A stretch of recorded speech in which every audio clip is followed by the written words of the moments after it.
नमस्कार साथियों, ज्ञानस्थली गुरुकुल में आपका स्वागत है। साथियों, चलते हैं आज की करंट अफेयर्स की तरफ।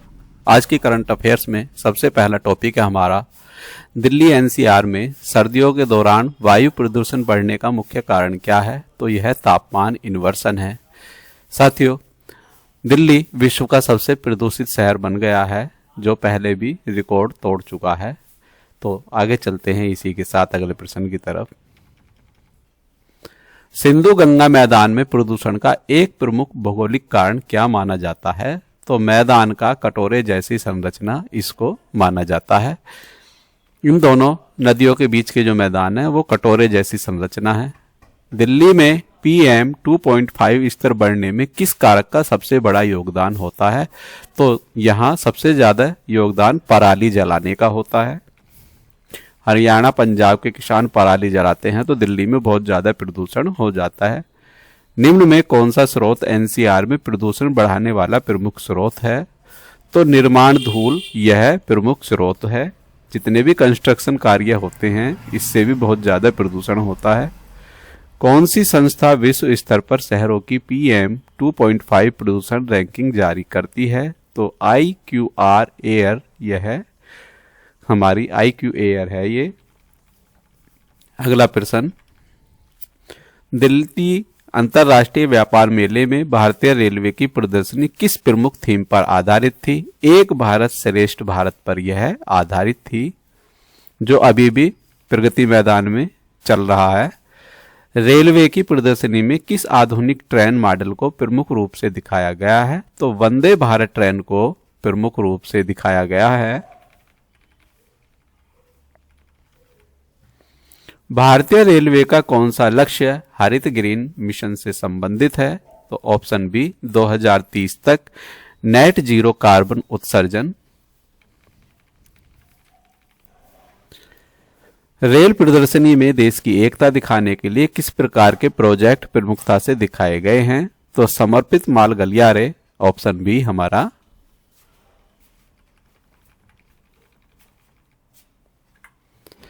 प्रदर्शनी में डिजिटल रेलवे से संबंधित कौन सी सुविधा दिखाई गई है? तो ऑटोमेटेड टिकट चेकिंग सिस्टम यहां दिखाया गया है। अगला प्रश्न होंगे हमारे बांग्लादेश से। बांग्लादेश के पूर्व प्रधानमंत्री शेख हसीना को मृत्युदंड की सजा दी गई है। तो यहां से हमारे प्रश्न हैं।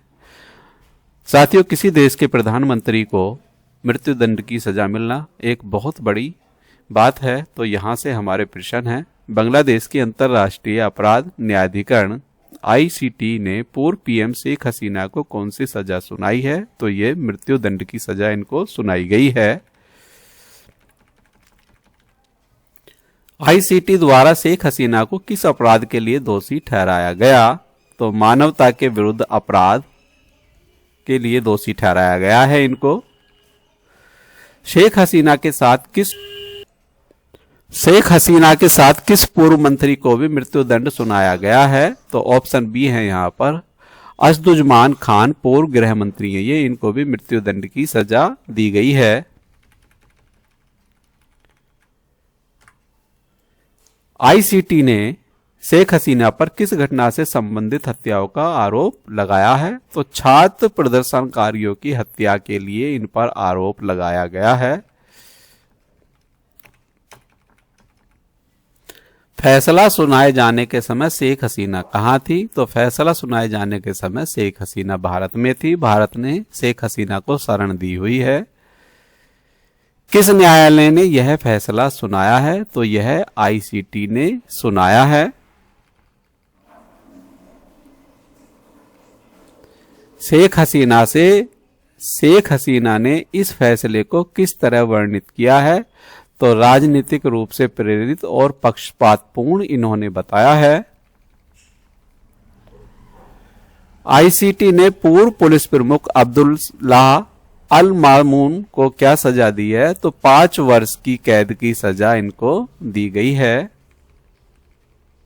जो पुलिस प्रमुख हैं इनको भी 5 वर्ष की सजा दी गई है। फैसले के बाद शेख हसीना किस न्यायालय में अपील कर सकती है?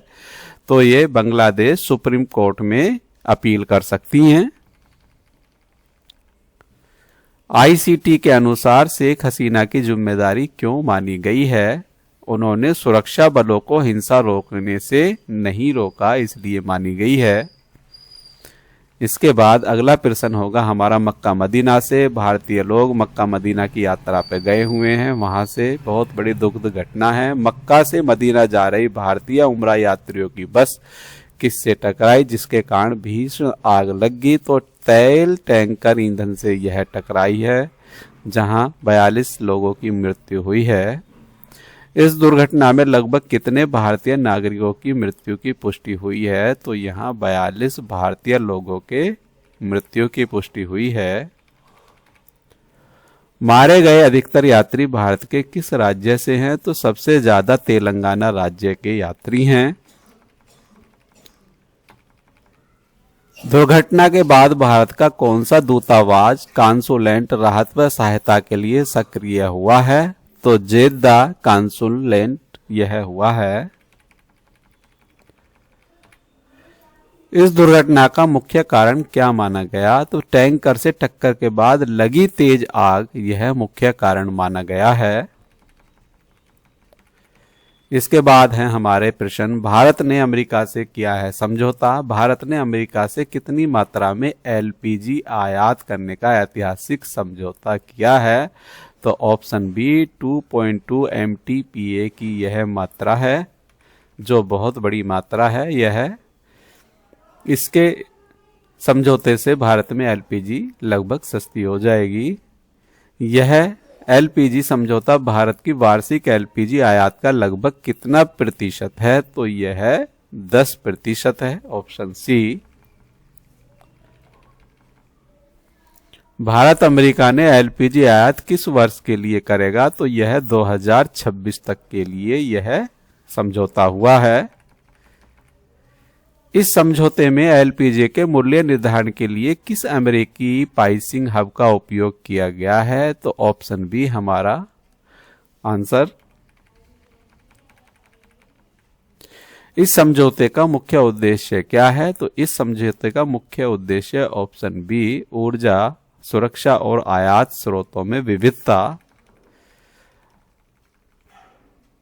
साथियों, इसी के साथ हमारे बहुविकल्पीय प्रश्नों की श्रृंखला समाप्त होती है। यदि वीडियो आपको अच्छी लगी है तो वीडियो को लाइक कीजिए, वीडियो को शेयर कीजिए, और इसके बारे में यदि आपको विस्तृत जानकारी पढ़नी है तो आप डिस्क्रिप्शन बॉक्स में या वीडियो को रोक के इस तरह से पढ़ सकते हैं। यहाँ आपको संपूर्ण जानकारी इसके बारे में मिल जाएगी। मिलते हैं नई वीडियो के साथ, तब तक के लिए जय हिंद, जय भारत, धन्यवाद साथियों।